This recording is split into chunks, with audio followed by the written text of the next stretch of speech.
Welcome to Shakaama's exclusive video content. Stock basics, different types of stock. There are two main types of stock, common stock and preferred stock. Common stock.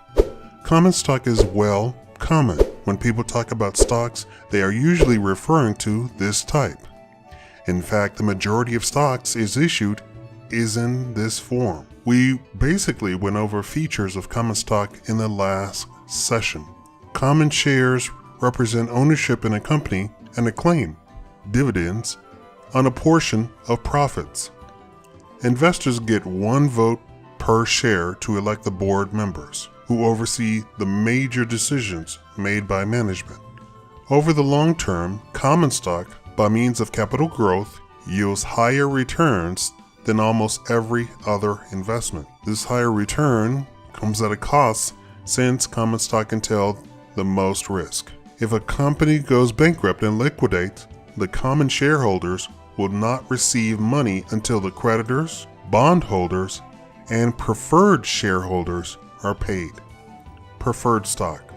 Preferred stock represents some degree of ownership in a company, but usually doesn't come with the same voting rights. This may vary depending on the company. With preferred shares, investors are usually guaranteed a fixed dividend forever.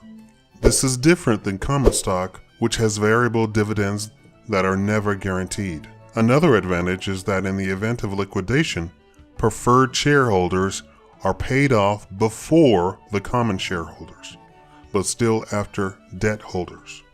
Preferred stocks may also be callable, meaning that the company has the option to purchase the shares from shareholders at any time for any reason, usually for a premium.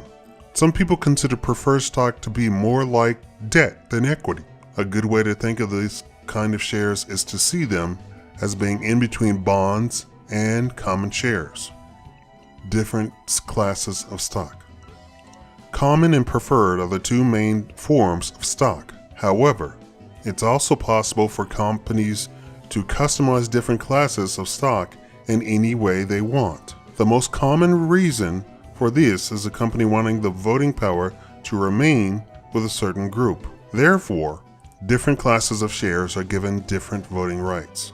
For example, one class of shares would be held by a select group who are given 10 votes per share, while a second class would be issued to the majority of investors who are given 1 vote per share. When there is more than one class of stock, the classes are traditionally designated as Class A and Class B. Berkshire Hathaway, ticker BRK, has 2 classes of stock. The different forms are represented by placing the letter behind the ticker symbol in a form like BRKA, BRKB, or BRK.A, BRK.B. Thank you for watching.